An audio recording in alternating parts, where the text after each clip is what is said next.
नमस्कार श्रोतेहो, धन्यवाद. कथा सोमवारची. आटपाट नगर होतं. तिथे एक राजा होता. त्या राजाला 4 सुना होत्या.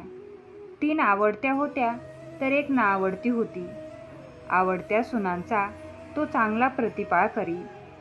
नावडत्या सुनेला मात्र जेवायला उष्ट, नेसायला जाडं भरडं, राहायला गुराचं बेडं दिलं, गुराख्याचं काम दिलं. पुढं श्रावण मास आला. पहिला सोमवार आला. ही राणी गेली. नागकन्या देवकन्यांची भेट झाली. त्यांना विचारलं, बाई बाई कुठं जाता?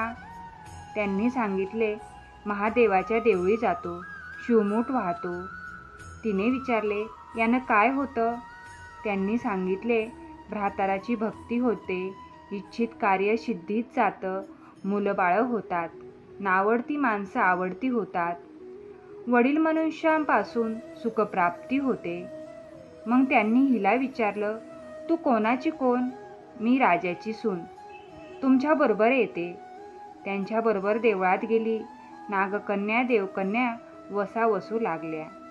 नावडती म्हणाली, काय ग बायांनो, वसा वसता? आम्ही शिवमुठीचा वसा वसतो. त्या वशाला काय करावं? तिने विचारलं. त्या सांगू लागल्या, मूठ चिमूठ तांदूळ घ्यावे, शिवराई सुपारी घ्यावी, गंध फूल घ्यावं, 2 पेलाची पानं घ्यावी, मनोभाव पूजा करावी.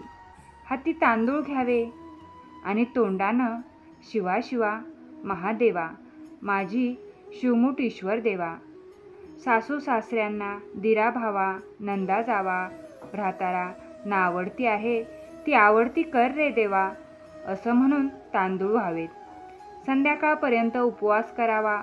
उष्टमाष्ट खाऊ नये, दिवसा निजू नये. उपास नाही निभवला तर दूध प्यावं. संध्याकाळी आंघोळ करावी, देवाला बेल व्हावा आणि मुकाट्यानं जेवण करावं. हा वसा 5 वर्ष करावा.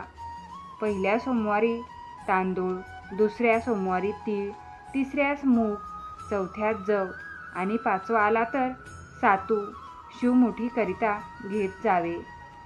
पहिल्या सोमवारी सगळं साहित्य नागकन्या देवकन्यांनी दिलं आणि दुसऱ्या सोमवारी हिला घरून आणायला सांगितलं.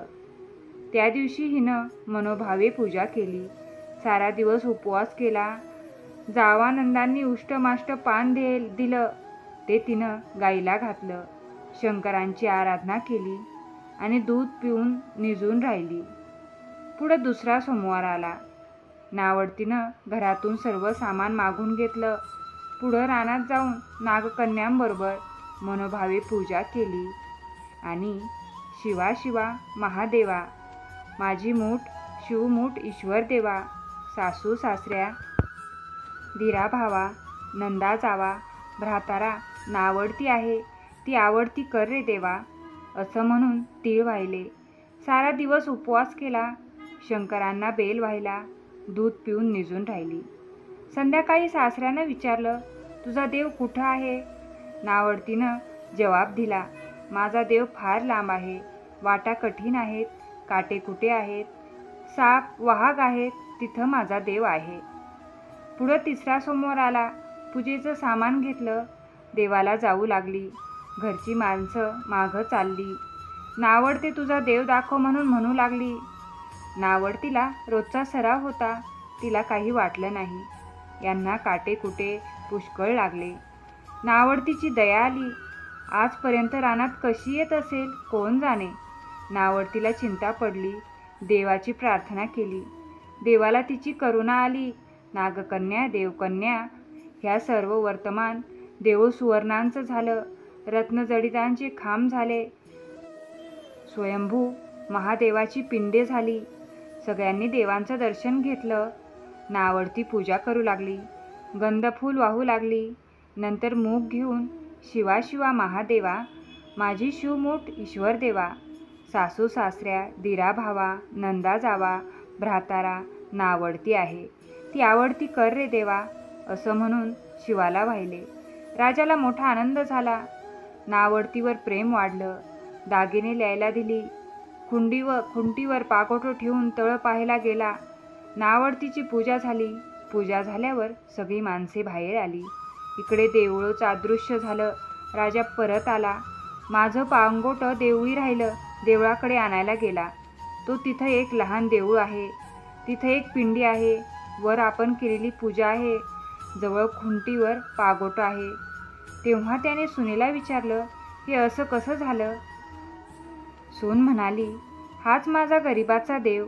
मी देवाची प्रार्थना केली. त्यानं तुम्हाला दर्शन दिलं. सुनेमुळं देव भेटला म्हणून तिला पालखीत घालून घरी आणलं. नावडती होती ती आवडती झाली. जसा तिला शंकर महादेव प्रसन्न झाले तसा तुम्हा आम्हा हो. ही 60 अवताराची कहाणी 5 अवतारी सुफळ संपूर्ण. ओम नमः शिवाय. धन्यवाद.